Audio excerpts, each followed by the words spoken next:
បងប្អូនថ្ងៃនេះមាន8គ្រាប់មួយទៀតចេញទៅខេត្តព្រៃវែងហើយទៅថ្លង់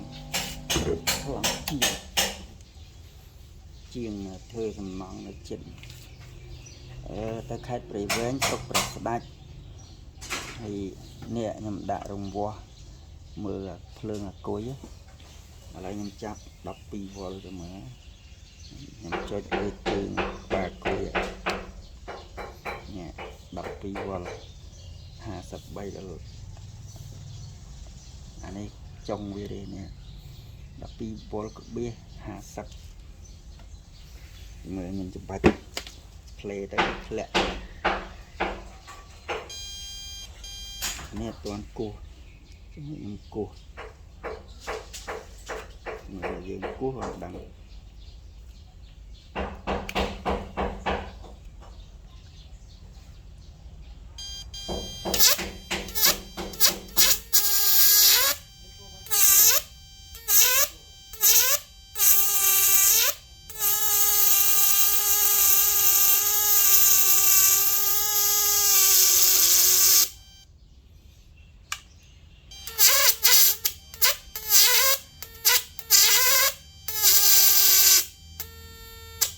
អត់ណានេះ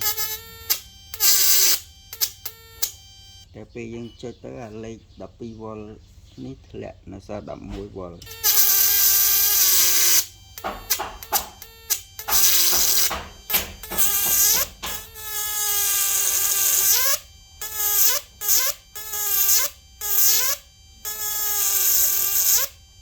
្នឹងហើយ8គ្រាប់ដើម្បីបែស៊ីភ្លើងតិច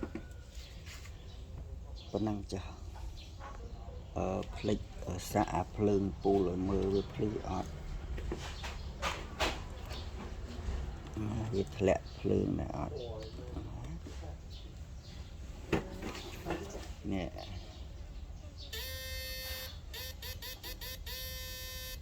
ហើយមើលវ៉ុលវាធ្លាក់តែប៉ុណ្ណឹងពេលយើងចុចទៅវាស្រុតមកវ៉ុល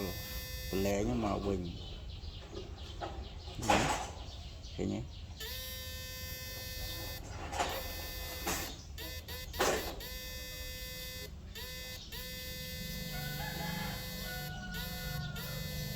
អូខេតនេះចាប់ត្រីបានស្រួលទឹករាក់ធ្វើចកេះធ្វើទ្រូង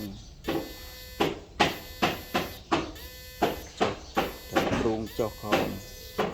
អូខេ